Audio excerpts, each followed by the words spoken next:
الحمد لله وكفى وسلام على حبيبه المصطفى أما بعد فأعوذ بالله من الشيطان الرجيم بسم الله الرحمن الرحيم إن الله وملائكته يصلون على النبي يا أيها الذين آمنوا صلوا عليه وسلموا تسليما اللهم صل على سيدنا ومولانا محمد معدن الجود والكرم وآلہ واصحابہ الکرام وابنہ الکریم وبارک وسلم صلاة دائمة سرمدا ابدا بحمدہ تعالی و بکرم مصطفیٰ صلی اللہ علیہ وسلم۔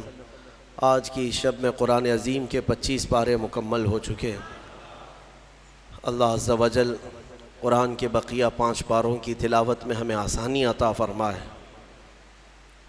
عزیزان گرامی، آج ہم نے کئی سورتوں کی تلاوت کی ہے، خصوصیت کے ساتھ سورہ شورا، سورہ دخان، سورہ زخرف، سورہ جاثیہ۔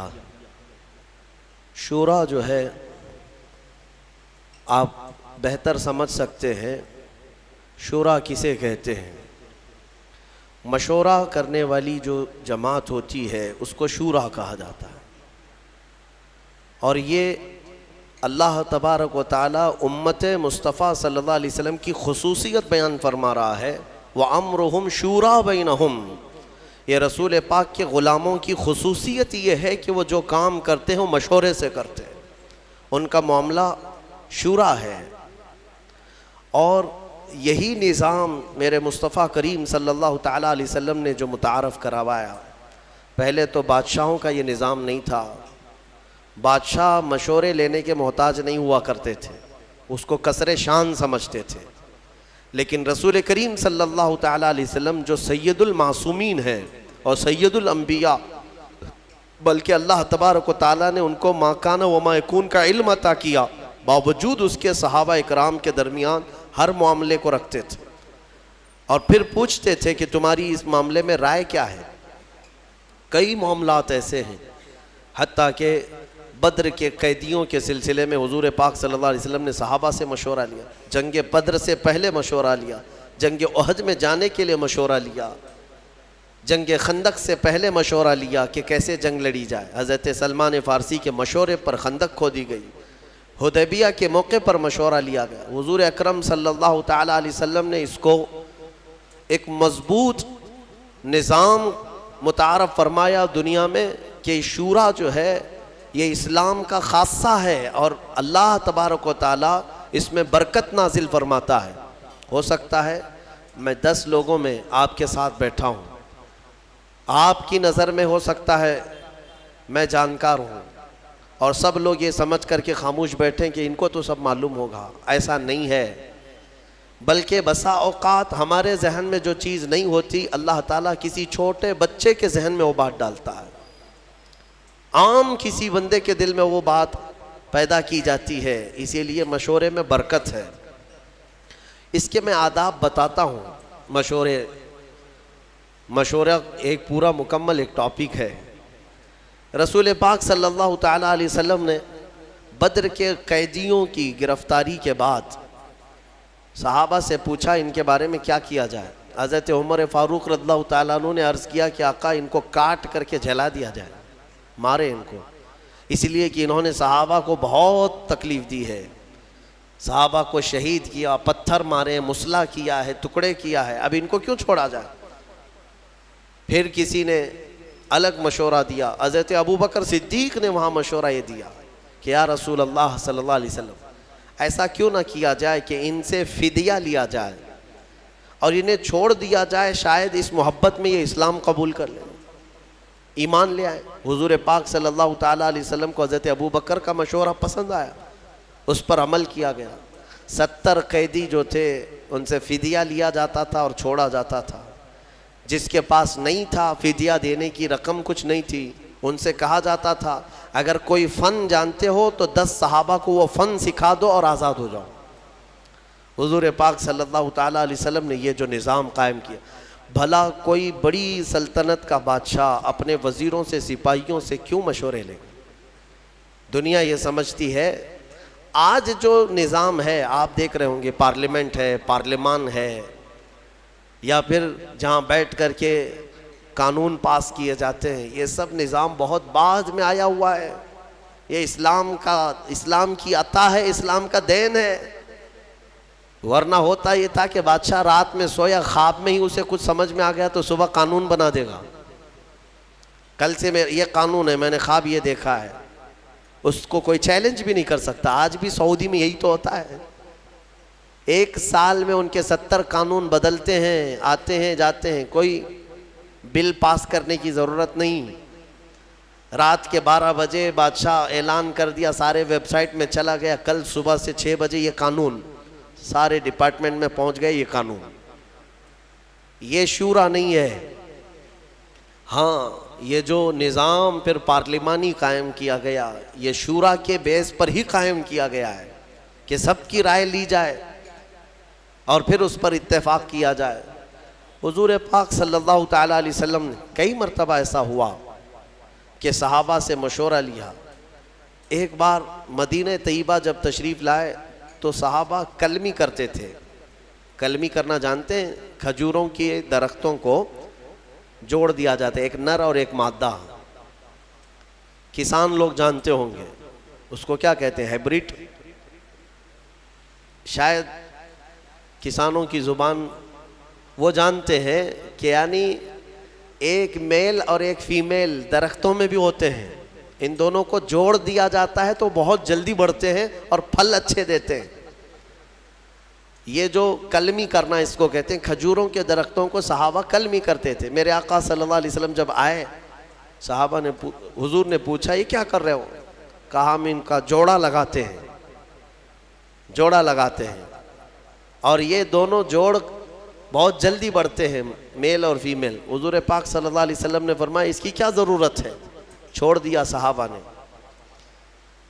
نے چھوڑ دیا. اس کے بعد پھر صحابہ کہتے ہیں وہ درخت بڑھے ہی نہیں، اور جن کو نہیں لگایا گیا تھا وہ پھل صحیح سے دیے نہیں. تو صحابہ آئے، عرض کرنے لگے یا رسول اللہ صلی اللہ علیہ وسلم ہم نے چھوڑ دیا تھا. میرے آقا نے فرمایا وہ تو ایک مشورہ تھا، حکم نہیں تھا کہ اس پر کرنا ضروری ہے. باقی اگر تم اس معاملے کو بہتر جانتے ہو تو پھر کیا کرو.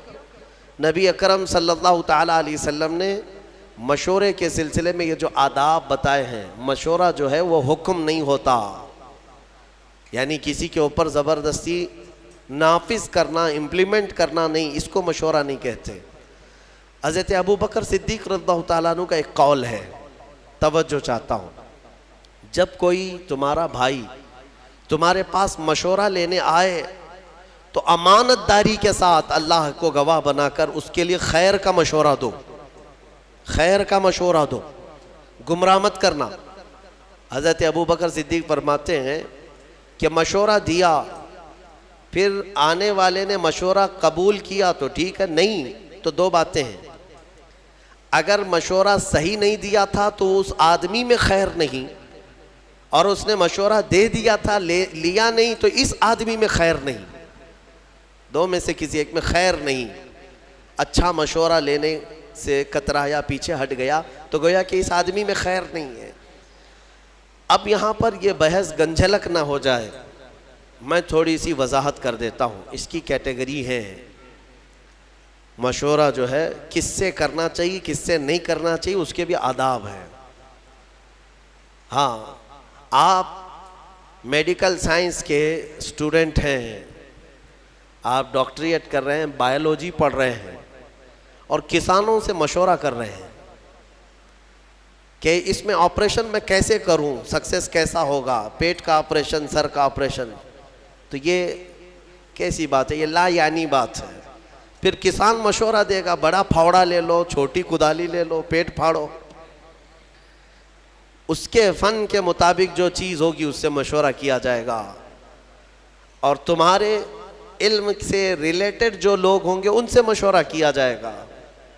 اسی لیے سارے علوم کے اور سارے فنون کے متعلق آپ اتنا تو جانتے ہیں، طبیعت خراب ہے تو 4 ڈاکٹروں سے مشورہ لیا جاتا ہے، آپریشن فلاں کہہ رہا ہے، فلاں کہہ رہا ہے، سب سے مشورہ لے لیتے ہیں کہ کیا کرنا ہے.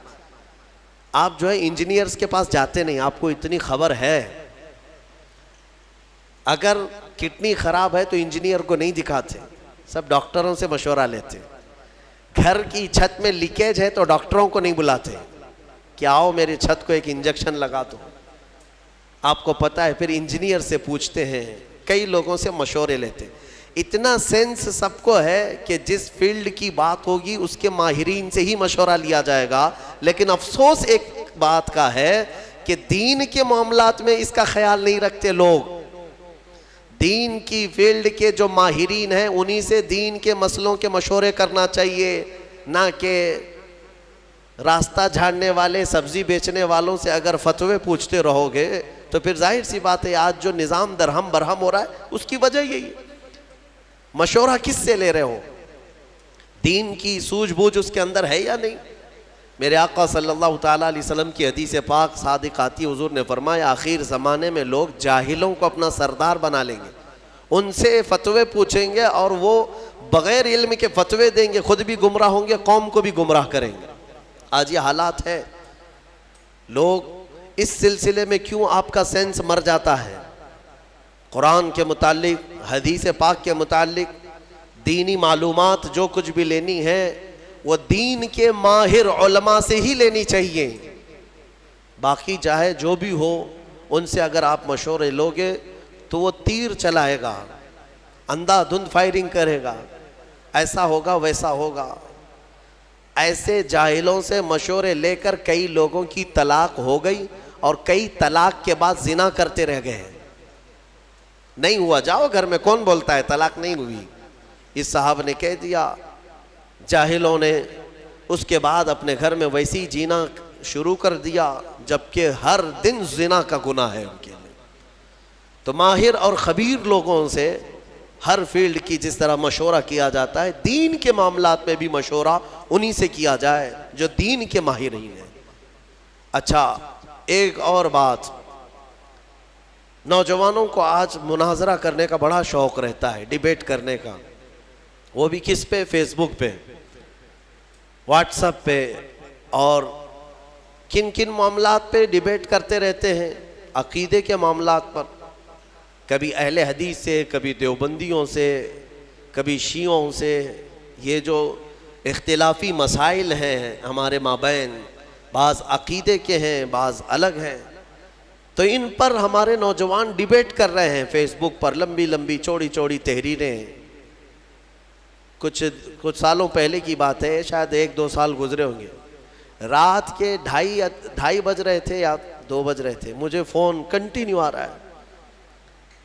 ظاہر سی بات ہے اتنی رات کو اگر فون آئے تو کسی کی ایمرجنسی ہوگی، سیریس ہوگا. اٹھا کر کے معلوم کہ ایک نوجوان کہتا ہے حضرت ایک فلاں فلاں مسئلہ آ گیا، پیش آ گیا ہے، جلدی سے آپ کو بتانا ہے. اتنی رات کو کیا مسئلہ ہے؟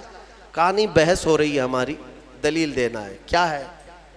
علم غیب کے متعلق کچھ بحث ہو رہی ہے. میں نے کہا کہاں ہے، کون سی محفل میں بیٹھے آپ؟ کہا نہیں ہمارے گھر کے باہر کٹے پہ بیٹھے ہوئے ہیں، گلی میں بیٹھے ہوئے ہیں، رات جگہ چل رہا ہے اور 2 باہر کوئی چھوٹے نوجوان ہوں گے ان کے ساتھ ان کا ڈیبیٹ چل رہا ہے اور رات کے 2:30 بجے ہم سے مسئلہ پوچھ رہے ہیں. میرے عزیزوں، دین کے معاملات میں اگر ڈسکس کرنا ہے میں اس کو منع نہیں کرتا. ڈیبیٹ کرنا ہے، مناظرہ کرنا ہے، شوق سے کرو، لیکن جاؤ کسی دارالعلوم میں پہلے داخلہ لے لو، اصولی علم پڑھ لو. علم نحو کیا ہے، علم صرف کیا ہے، علم حدیث کیا ہے، علم فقہ کیا ہے، اصول حدیث ہے، اصول فقہ ہے، اصول تفسیر ہے، علم ناسخ و منسوخ ہے، بلاغت ہے، معانی ہے. کتنے علوم پڑھنے کے بعد آدمی کیپیبل ہوتا ہے کہ دین کے معاملات میں وہ رائے دے سکے. اور ان سارے علوم کی بو باس بھی نہیں لگی اور لمبے چوڑے مناظرے چل رہے. ہوتا یہ ہے کہ پھر گمراہی آ جائے گی. گمراہ یا تو تم گمراہ ہو جاؤ گے یا سامنے والے کو گمراہ کرو گے. اس لیے ان معاملات میں جب بھی کبھی ایسے معاملات آ جائیں، ڈسکشن کرنا پڑے، ڈیبیٹ کرنا پڑے. کچھ لوگ چھیڑتے ہیں تم لوگ ایسا کرتے ہو، اس کی کیا دلیل ہے؟ ان کا جواب صرف ایک ہی ہے کہ چلے ہمارے علماء اکرام کے پاس بیٹھتے ہیں، وہاں سے آپ کو ساری چیزیں مل جائیں گی، وہاں سے آپ کو بتا دیا جائے گا. اور وہ جتنے چوہے تمہیں گمراہ کرتے ہیں وہ کوئی علماء کے پاس نہیں آنا چاہتے. راستے پہ، نکڑ پہ، بازار میں پکڑ پکڑ کر کے تمہیں دلیلیں سنانے کی کوشش کرتے ہیں، حدیث میں یہ ہے، بخاری میں یہ ہے، مسلم میں یہ ہے، سامنے والا امپریس ہوتا ہے۔ شاید ہمارے پاس بھی ایسے بہت سارے ہیں۔ ایک صاحب آئے اور کہنے لگے، کسی بات کے بارے میں سوال کرنے لگے، کہا کہ یہ آپ حدیث سے بتا سکتے ہیں کہاں ہے؟ کہا میں بتا تو سکتا ہوں، آپ کو سمجھ میں آئے گا؟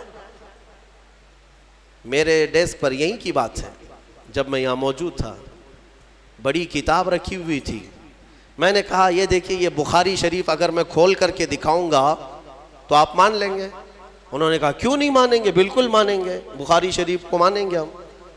میں نے کہا یہی تو تمہاری گمراہی ہے، یہ بہار شریعت رکھی ہوئی ہے، سامنے موٹی کتاب بہار شریعت رکھی ہوئی ہے، ہم نے صرف اس سے کہا کہ یہ بخاری شریف دکھائیں آپ کو، تو ان کو کتاب کا نام تک نہیں معلوم، تو پھر کس بات پر ڈسکس کرنا چاہتے ہیں؟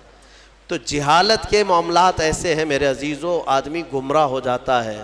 اسی لیے میں جو بات کہہ رہا ہوں وہ یہ ہے کہ جب ایسے معاملات آئیں تو دین کے ماہرین کے پاس جاؤ، جو علم والے ہیں۔ قرآن بھی کہتا ہے فَاسْأَلُوا أَهْلَ الذِّكْرِ إِن كُنتُمْ لَا تَعْلَمُونَ، اہل ذکر یعنی علم والوں سے سوال کرو اگر تمہیں کسی بات کا علم نہیں ہے۔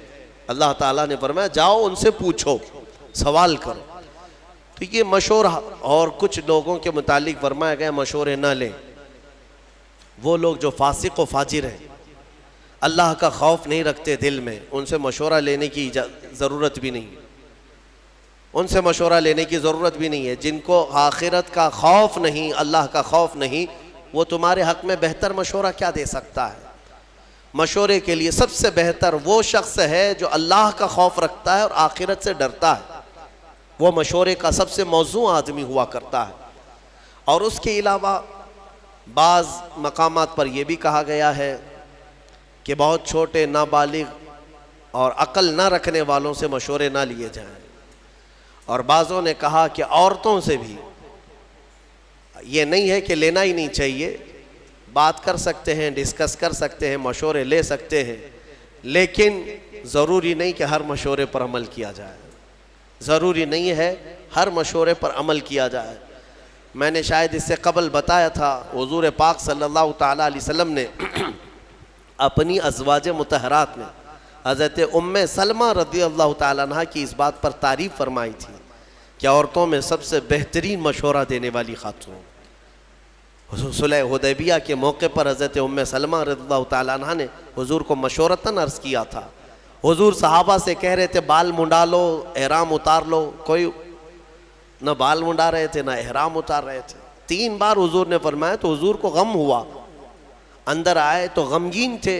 ام سلمہ نے یہ عرض کیا یا رسول اللہ، آپ انہیں بولے نہیں، ان کے سامنے جا کر آپ خود اپنے بال حلق کر لیں، اپنا احرام اتار لیں، وہ تو اس انتظار میں ہے کہ شاید وہی آئے گی اور دوسرا پیغام آئے گا۔ حضور پاک صلی اللہ علیہ وسلم نے حضرت ام سلمہ کے مشورے پر صحابہ کے سامنے آئے اور اپنے بال حلق کر لیے۔ سارے صحابہ اپنے بالوں کو حلق کر لیے، سبوں نے احرام اتار لیا، کیونکہ یقین ہو گیا اب حکم بدلنے والا نہیں۔ تو یہ مشورے کے آداب آپ سیکھیں، اور پھر نظام جو ہے مشورے سے ہی چلتا ہے۔ حضور پاک صلی اللہ تعالیٰ علیہ وسلم جب بڑے بڑے معاملات بھی ہوتے تو صحابہ کو جمع کرتے، مشورہ کرتے۔ مشورے کی ایک دوسری خصوصیت یہ بھی ہے کہ کام ہونے سے قبل اگر کوئی اہم کام ہے تو فرمایا گیا کہ ایسوں سے مشورہ کرو جو تمہارے راز کا امانت دار ہو، رازوں کا امین ہو، اس سے مشورہ کرو۔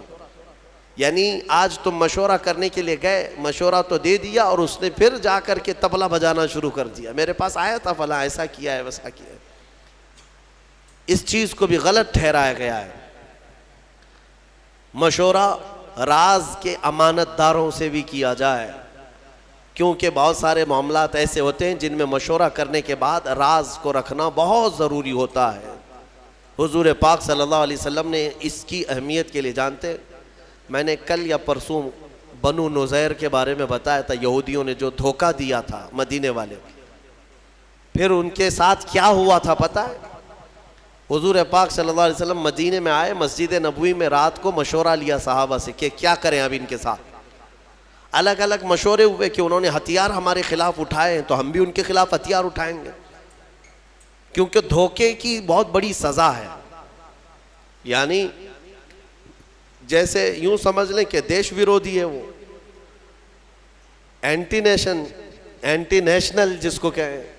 مدینے کی خرابی کے بارے میں جو لوگ سوچے تھے ان کی سزا تھی. صحابہ کے مشوروں سے اتفاق یہ طے پایا کہ ان یہودیوں کے جو بوڑھے ہیں ان کو جلا وطن کر دیں گے، شہر بدر کر دیں گے، اور جو جوان ہیں انہیں مار دیا جائے گا. تو یہ طے پایا اور حضور نے فرمایا اس کو راز میں رکھا جائے. سارے جو صحابہ تھے سبوں نے آمنا صدقنا کہا اور چلے گئے.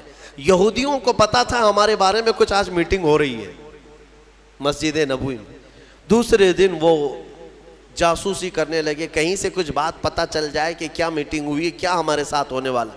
ایک صحابی تھے حضرت ابو لبابہ، ان کی پرانی دوستی تھی کیونکہ شہر میں رہتے تھے، یہودی بھی دوست تھے. گزر رہے تھے تو دوستوں نے پکڑ لیا، کہا کہ ابو لبابہ کل تم بھی تھے وہاں پر، ہمارے بارے میں کیا مشورہ ہوا ہے؟ کہا نہیں میں نہیں بول سکتا. صحابی تھے اور امانت دار بھی تھے، وفادار بھی تھے. انہوں نے کہا نہیں میں نہیں بول سکتا. تو انہوں نے بہت اپنی پرانی یادیں یاد دلائی اور منتیں سماجتیں کرنے لگے. بچپن کا تو ساتھی ہے، ہمارا یار ہے، بتا تو صحیح. تو وہ جذباتی ہو گئے. پرانی یادیں، دوستی، یاری سب یاد دلانے کے بعد تھوڑے سے جذباتی ہو گئے اور انہوں نے صرف کہا نہیں بلکہ یوں اشارہ کیا گردن کی طرف، یوں کر دیا اور چلے گئے. میں نہیں بولوں گا، کچھ نہیں بولوں گا. وہ سمجھ گئے کہ قتل کا منصوبہ مشورہ ہوا ہے. شام ہونے سے پہلے سارے یہودی مدینے سے بھاگ گئے، سب چھوڑ کر نکل پڑے. حضور پاک صلی اللہ علیہ وسلم کو خبر ہوئی تو حضور نے صحابہ کو بلایا اور کہا کس نے اللہ کے رسول کے راز کو افشا کیا؟ کون ہے جس نے ہمارے کل کی رات ہونے والے مشورے کے راز کو افشا کیا؟ صحابہ سب سہمے ہوئے تھے. حضرت ابو لبابہ کہتے ہیں اس کے سامنے کیا چھپائیں جو دلوں کے حالات کو بھی جانتا ہے. کھڑے ہوئے اور کہا یا رسول اللہ یہ خطا مجھ سے سرزد ہوئی، لیکن میں نے کہا نہیں، ہاتھ کے اشارے سے صرف ہلا کر کے اتنا بتایا. تو حضور پاک صلی اللہ تعالیٰ علیہ وسلم اتنے ناراض ہوئے، اتنے غضبناک کہ صحابہ کے درمیان میرے آقا نے اعلان کر دیا آج کے بعد سے نہ ابو لبابہ کو کوئی سلام کرے گا نہ مصافحہ کرے گا، کوئی بات چیت بھی نہیں کرے گا، مکمل بائیکاٹ. آپ سمجھتے ہیں کون سی بڑی غلطی ہے؟ اندازہ کرو میرے عزیزوں، یہ جب کسی چیز کے حفاظت کا حکم دے دیا جائے اور اس کا افشا کیا جائے، وہ رحمت للعالمین اگر کسی کے متعلق اتنی سخت سزا دے دیں، معاملے کی حساسیت سمجھ سکتے ہو آپ، کتنی نزاکت ہے اس کے اندر. اور حضرت ابو لبابہ کہتے ہیں سارے صحابہ حضور کی ایک بات پر سر جھکا لیتے. اب سب سامنے سے گزرتے تھے، کوئی بات نہیں کرتا تھا، نہ حضور پاک ان سے مصافحہ کرتے، نہ سلام کلام، کچھ نہیں. اب ظاہر سی بات ہے ان کے لیے یہ موت سے بڑی سزا تھی. مدینے میں رہتے ہوئے بہت سخت حالات تھے، یہاں تک کہ ان کی سگی بیوی وہ بھی بات نہیں کرتی تھی، کھانا وقت پر لا کر دے دیتی تھی لیکن بات نہیں کرتی تھی. رسول پاک نے منع فرمایا ہے. صحابہ اکرام تھے، صحابہ. حضور پاک صلی اللہ علیہ وسلم کے اس اعلان کے بعد ابو لبابہ نے اپنے آپ کو مسجد نبوی کے کھمبے سے باندھ لیا تھا رسی سے، اور اپنی بیوی سے کہا تھا مجھے اس وقت تک باندھے رکھو جب تک میری توبہ قبول نہ ہو جائے. اللہ تعالیٰ جب تک مجھے معاف نہیں کرے گا تب تک مجھے کھولنا نہیں. ان کو باندھا گیا، نمازوں کے وقت کھولا جاتا تھا، کھانا دیا جاتا تھا، حاجتیں کرتے پھر بندھ جاتے تھے. 40 دن گزر گئے ان کے، یا 1 مہینے کے قریب. اتنا لمبا عرصہ وہ رسی سے بندھے رہے. پھر رب ذوالجلال نے وہی فرمائی اپنے حبیب پاک صلی اللہ علیہ وسلم. اللہ تبارک و تعالی حضور کے غلاموں پر بھی رحیم ہے. رحم فرمایا اور حکم ہوا کہ ابو لبابہ کی توبہ قبول ہے۔ جیسے ہی یہ بات آئی حضور پاک فجر کی نماز پڑھائے، واپس آئے، اپنے ہاتھوں سے ابو لبابہ کو کھولا اور اس کے بعد انہیں مصافحہ بھی کیا، اپنی جماعت میں لیا۔ یہ بتانا مقصود ہے، پوری امت کو یہ درس ہے کہ ان معاملات کو ہلکے میں نہ لیا جائے، یہ حساسیت ہے۔ یہاں لوگ تو خبری بنے ہوئے ہیں، مسلمانوں کی جاسوسی کرنے پر بیٹھے ہوئے ہیں۔ اللہ کی پناہ، تمہیں اندازہ بھی نہیں ہے کہ آخرت میں کتنے بڑے عذاب کے شکار ہوں گے۔ تم کیا سمجھتے ہو 500 کی نوٹ کوئی پکڑا دیں گے تمہیں جاسوسی کرنے پر، تمہارا گھر چل جائے گا؟ کب تک؟ اس ذلت والی زندگی سے نکلو۔ بعض لوگ پیسے کے لیے کرتے ہیں اور بعض لوگ یہ سمجھتے ہیں کہ پولیس سے ہمارے تعلقات اچھے ہو جائیں گے، کچھ لوگوں کی خبریں دیں گے تو ہم ان کے محبوب ہو جائیں گے۔ کبھی محبوب نہیں بنتے، کبھی محبوب نہیں۔ 10 سال تم خبریں دیتے رہو، محبوب بنے رہو، ایک دن مردود بنی جاؤ گے۔ مردود تو بننا ہی ہے ان کے ہاتھ میں۔ میرے عزیزو، ان چیزوں سے اپنی قوم کی جاسوسی کرنا، خبریں دینا نہایت ہی سخت بڑا گناہ ہے۔ اللہ کا عذاب اس شخص پر ہے جو مومنین کے متعلق اس طرح کی باتیں کرتا ہے۔ قرآن کہتا ہے وَلَا تَجَسَّسُوا، جاسوسی مت کرو خبریں لے جا کر، بلکہ میرے آقا صلی اللہ علیہ وسلم نے فرمایا من ستر اخیہ ستر اللہ لہ، جس نے اپنے بھائی کا کوئی عیب دیکھا اور چھپا دیا، قیامت کے دن اللہ اس کے سارے عیب چھپائے گا، تمہیں ننگا ہونے سے بچا لیا جائے گا۔ تو ان چیزوں پر عمل کریں۔ بہرحال یہ مشورے کے سلسلے میں گفتگو تھی، بات جو عرض کرنی تھی وہ یہ ہے کہ ایک آیت ہم نے آج تلاوت کی۔ اللہ فرماتا ہے من کان یرید حرث الآخرۃ نزد لہ فی حرثہ، جو آخرت کی کھیتی ہم سے مانگتا ہے ہم اس کی کھیتی میں بہت اضافہ کر دیتے ہیں۔ ومن کان یرید حرث الدنیا نؤتہ منہا، اور جو ہم سے دنیا کی کھیتی مانگتا ہے ہم اسے بھی دیتے ہیں۔ وما لہ فی الآخرۃ من نصیب، لیکن آخرت میں اس کا کوئی حصہ نہیں رکھا جاتا۔ جو دنیا مانگتا ہے اللہ فرماتا ہے ہم دنیا دیں گے اسے، لیکن آخرت میں اس کا کوئی حصہ نہیں۔ اسی لیے میرے عزیزو، آخرت مانگو تو فرما رہا ہے کہ دنیا بھی دے دے گا اللہ۔ آخرت مانگو، 4 دن کے لیے کیا مانگو گے؟ یہاں پر کتنا بڑا گھر مانگو گے، کتنی گاڑیاں، کتنی اولادیں، پھر اس کے بعد تمہاری سانس اکھڑ جائے گی، ختم۔ ہمیشہ کا جو گھر ہے وہی مانگو اللہ کی بارگاہ میں۔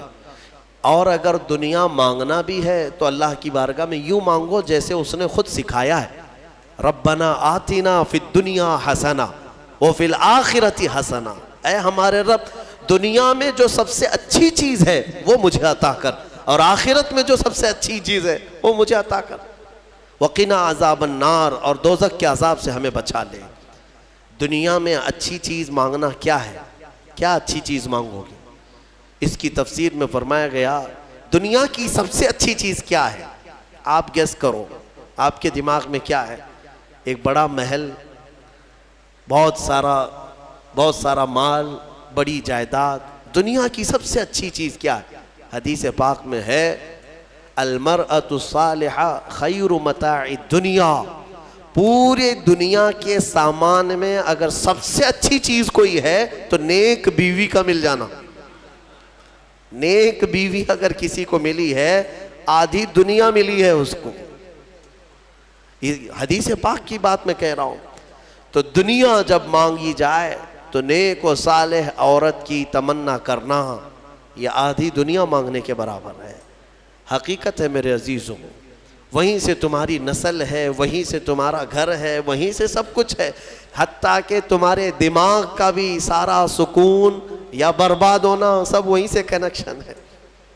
دیکھ لو ایک بار، بہت سارے لوگ جو شادی شدہ ہیں اس کو آزماتے ہوں گے یا محسوس کرتے ہوں گے، زندگی پھر جڑ جاتی ہے، کوئی کام میں وہ تنہا نہیں ہے، ہر چیز میں ساتھ ساتھ ہے۔ اور اگر ساتھ والی جلاد ہے تو پھر اس کی یہ آدھی جہنم یہی ہے، اس کی آدھی جہنم یہی ہو جاتی اگر جلاد مل گئی، کیونکہ اس کے دماغ پر اثر ہے، اس کے بزنس پر اثر ہے، دوستوں پر اثر ہے، رات کو سویا نہیں، دن بھر بک بک کرتا رہے گا، اور پھر اس کے بعد سگریٹ کی عادت، بیڑی کی عادت، پھر نشے کی عادت، پھر اس کے بعد نہ جانے کون کون سے راستے اختیار کرتا ہے۔ اگر خاتون صحیح نہ ہوئی تو اس نے اپنی زندگی آدھی تباہ کر لیا، اور اگر نیک ہوئی اللہ تعالیٰ نے بہت بڑا انعام تمہیں دے دیا، بہت بڑا انعام دیا۔ میں نے حضرت علامہ ارشد القادری رحمۃ اللہ علیہ بڑے مناظر ہیں، ان کی بہت ساری کتابیں ایسی ہیں جو آج پوری دنیا میں مشہور ہیں۔ کتابیں جو انہوں نے لکھا، زلزلہ، زیر و زبر، بہت ساری۔ ایک کوئی کتاب ہے جس کتاب کو انہوں نے انتساب جو کرتے ہیں نا، کتاب لکھنے کے بعد شروع میں کسی کے نام پر کیا جاتا ہے، میں اپنے پیر کے نام پر یہ کتاب کر رہا ہوں، غوث پاک کے نام پر، غریب نواز کے نام پر کتاب کو منسوب کرتے ہیں۔ انہوں نے ایک کتاب اپنی بیوی کے نام منسوب کیا، تو اس کی وجہ انہوں نے بتایا کہ اگر میری بیوی کا تعاون نہ ہوتا تو میں اتنے دین کی خدمات کر ہی نہیں سکتا۔ صحیح بات ہے، اگر سوار رہتی تو پھر یہ کہاں جاتے، کہاں خدمت کرتے دین کی، کب کتاب لکھنے دیتی؟ بچے کی دوا لاؤ، بچے کا دودھ ختم ہو رہا ہے، بازار سے سامان لاؤ، گھر میں آٹا نہیں ہے، شکر نہیں ہے، تو تم تو پورے دن بھر کون سے دین کی خدمت کرتے؟ حقیقت انہوں نے کہا اللہ تبارک و تعالیٰ دنیا میں جسے نیک و صالح خاتون عطا کرے وہ اس کے لیے بہت ہی بڑا انعام و اکرام ہے۔ اچھا، جن کی شادی نہیں ہوئی اور وہ نیک بیوی کی تمنا رکھتے ہیں تو یہی دعا کریں، ربنا آتنا فی الدنیا حسنہ، اس میں یہی شامل ہے، اے اللہ ہمیں دنیا کی سب سے اچھی چیز عطا کر، تو اس دعا میں وہ شامل ہے، اللہ نیک چیز عطا فرمائے گا، نیک عطا فرمائے۔ دوسری ایک دعا ہے، 19ویں پارے میں اللہ تعالیٰ نے یہ بھی ہمیں سکھایا، اللہ تعالیٰ فرماتے ہیں ربنا ہب لنا من ازواجنا و ذریاتنا قرۃ اعین، اے ہمارے رب ہمیں وہ بیویاں دے یا وہ اولاد دے جو ہماری آنکھوں کی ٹھنڈک بنے، اور پھر متقین کا ہمیں امام بنا دے۔ متقین کا امام مطلب اولاد ایسی صالح پرہیزگار ہو کہ ہم ان کے امام ہوں۔ میرے عزیزو، یہ دعا آپ کیا کریں۔ اخیر میں آج جو اہم آیت ہے اس پر میں گفتگو سمیٹتا ہوں۔ میرے آقا صلی اللہ تعالیٰ علیہ وسلم نے یوں فرمایا، اللہ نے حضور سے یوں ارشاد فرمایا کہ اے حبیب آپ کہہ دیں، آپ فرما دیں، کیا؟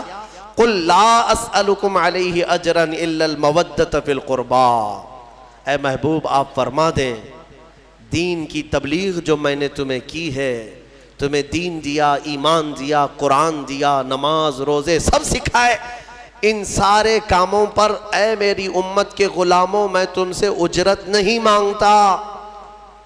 حضور یہ فرما رہے ہیں میں اس پر کوئی معاوضہ نہیں مانگتا، مگر ایک چیز کا سوال، وہ کیا ہے؟ میری اہل بیت سے محبت رکھنا، اہل بیت سے محبت۔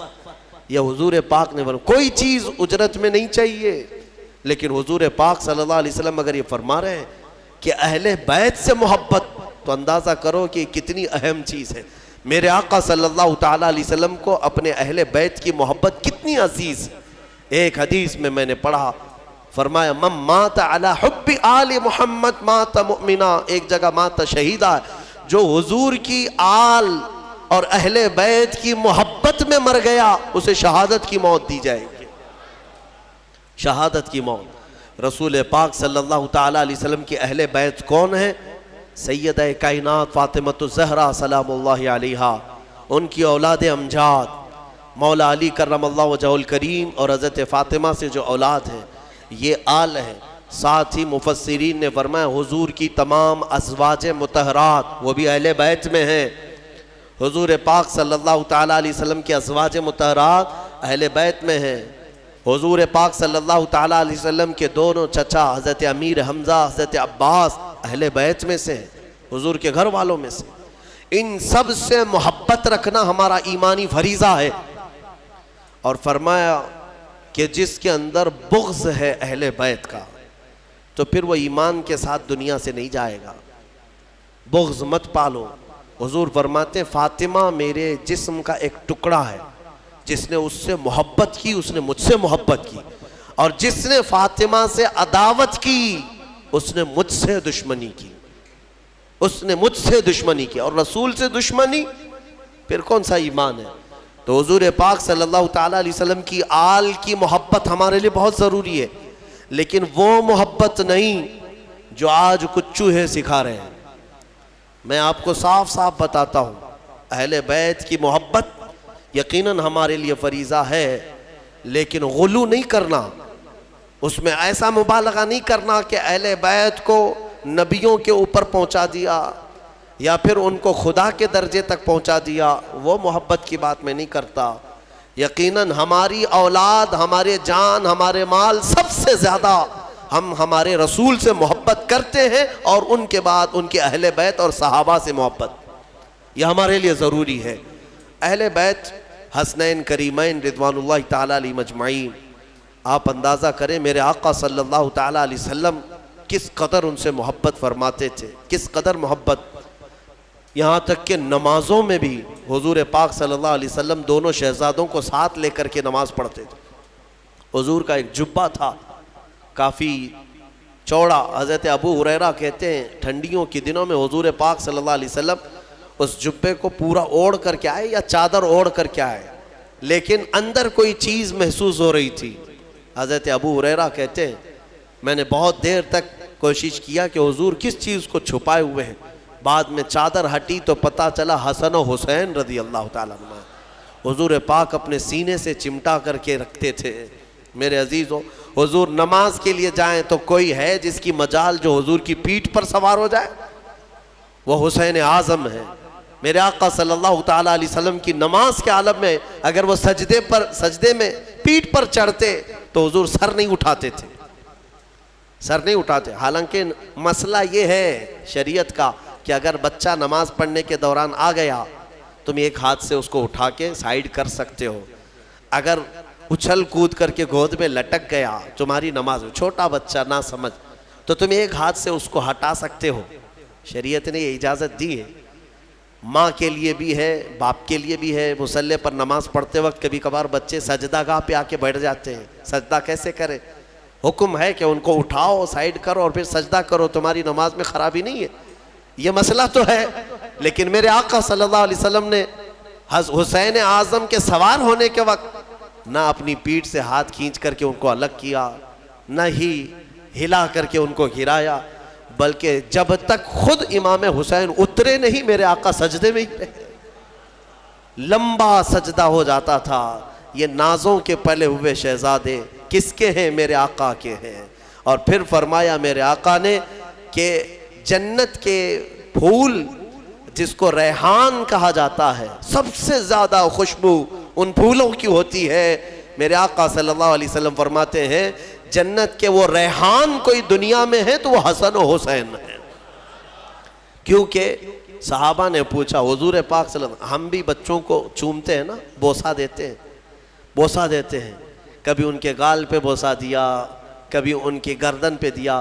حضور پاک صلی اللہ تعالیٰ علیہ وسلم اپنے نواسوں کو بوسہ نہیں سونگھتے تھے، یوں گردن کے پاس قریب لے جا کر سونگھتے تھے اور چہرے کو سونگھتے تھے۔ بوسہ لیتے ہیں نا، چومتے ہیں، چومنا بھی ثابت ہے، بوسہ لینا بھی ہے، لیکن سونگھتے تھے۔ صحابہ کہتے کہ یا رسول اللہ صلی اللہ علیہ وسلم آپ ان بچوں کو سونگھتے ہیں؟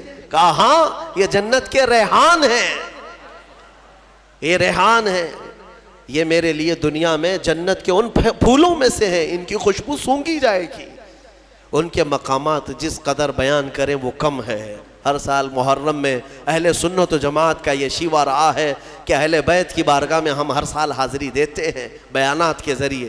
لہٰذا اے سنی مسلمانوں یاد رکھنا، اپنے اس چیز کو باندھ کر کے لے جانا، جینا۔ اب تو حضور پاک صلی اللہ تعالیٰ علیہ وسلم کی محبت کے بعد دو محبتیں شرط ہے تمہارے لیے، ایک حضور کے صحابہ کی اور دوسرے حضور کے اہل بیت کی۔ کسی میں کمی نہیں کرنا، نہ صحابہ کو گالی دینا، نہ اہل بیت کی کمی کرنا۔ کہیں ادھر سے ادھر ہو گئے گمراہ ہو کے مرو گے۔ حضور کے صحابہ ان کا اپنا مقام ہے، حضور کے اہل بیت ان کا اپنا مقام ہے۔ نبی پاک صلی اللہ تعالیٰ علیہ وسلم کے گھر والوں کی جو عزت قرآن میں بیان کی. اللہ فرماتا انما یرید اللہ لیذہب عنکم الرجس اہل البیت ویطہرکم تطہیرا. بے شک اللہ یہ چاہتا ہے اے حبیب کہ آپ کے گھر سے ہر گندی چیز کو پاک کر دے, دور کر دے, اور تمہارے گھر والوں کو خوب پاک و ستھرا کر دے. اسی لیے حضرت فاطمہ کو کیا کہتے معلوم ہے؟ سیدہ طیبہ طاہرہ. طاہرہ کا مطلب ہوا نہایت ہی پاک. میں ایک آپ کو یہ بات دے کر کے رخصت ہوتا ہوں. اس بات سے آپ اندازہ کر لیں گے, مزے کی بات ہے. حضور پاک صلی اللہ علیہ وسلم گرمیوں کے دنوں میں دوپہر کے وقت حضرت ام سلیم ایک صحابیہ ہیں, ان کے گھر جاتے تھے. حضرت انس کے ام سلیم یہ صحابیہ ہیں, خدمتگار تھی حضور کی. وہ کہتی ہیں کہ حضور جب میرے گھر آتے سوتے, گرمی زیادہ ہوتی تو پیشانی پر پسینے جمع ہوتے اور ٹپکنے لگتے. حضرت ام سلیم وہ پسینے کی بوندیں جمع کرتی تھی, وہ جمع کرتی تھی اور شیشی میں بھر لیتی تھی. ایک دن حضور پاک بیدار ہوئے, پوچھا ام سلیم یہ کیا کر رہی ہے؟ وہ کہتی ہیں یا رسول اللہ صلی اللہ علیہ وسلم, اس کو میں حفاظت سے رکھتی ہوں. مدینے میں جب بھی کسی کے گھر میں شادی ہوتی ہے تو دلہنوں کو ہم یہ عطر کے طور پر لگاتے ہیں. اللہ, صحابہ کا عقیدہ ہے دلہنوں کو عطر کے طور پر, اور اس میں جو خوشبو ہے وہ کسی بھی خوشبو میں نہیں آتی, نہ کستوری میں, نہ مشک میں, نہ عنبر میں, کسی میں نہیں. یہ جو پسینے کی خوشبو ہے صحابہ لگائے. جو بات میں کہنے جا رہا ہوں توجہ. اب محدثین فرماتے ہیں جن دلہنوں کو حضور پاک کا پسینہ لگایا گیا تھا شادی میں خوشبو کے طور پر, وہ تو ان کو لگایا ہی گیا, لیکن ان کے جو بچے پیدا ہوئے ان بچوں میں بھی وہ خوشبو آتی تھی, بچوں کے بچوں میں بھی آتی رہی. کئی سالوں تک یہ خوشبو منتقل ہوتی رہی. جن دلہنوں کو وہ پسینہ لگایا گیا تھا, پسینے کے قطرے جنہیں لگائے گئے ان کی اولاد خوشبودار ہوئی, اور جن کے جسم میں خود میرے رسول پاک کا خون دوڑ رہا ہو وہ حسن و حسین کی خوشبو کا عالم کیا ہو سکتا ہے. اسی لیے ہمارے امام اعلیٰ حضرت فاضل بریلوی فرماتے ہیں واللہ جو مل جائے میرے گل کا پسینہ, مانگے نہ کبھی عطر نہ پھر چاہے دلہن پھول, کیا بات رضا اس چمنستان کرم کی, زہرا ہے کلی جس میں حسین و حسن پھول. یا اعلیٰ حضرت نے فرمایا اس کرم کی بات ہی کیا ہے, اس چمنستان کی جس میں کلی زہرا ہے اور پھول حسن و حسین ہے. ان کی خوشبو کو آپ اندازہ بھی نہیں کر سکتے. قیامت کے دن اللہ کی بارگاہ میں اتنی دعا ہے کہ مولا یہ سرداران جنت جب دروازے پر ہوں تو ان کے قدموں میں مولا ہمیں جنت عطا فرما. جب حسن و حسین رضی اللہ تعالیٰ عنہما جنتی جوانوں کی سرداری کر رہے ہوں گے, مولا ان کی سرداری میں ہمیں جنت عطا فرمائے. وآخر دعوانا ان الحمدللہ رب العالمین. السلام علیکم.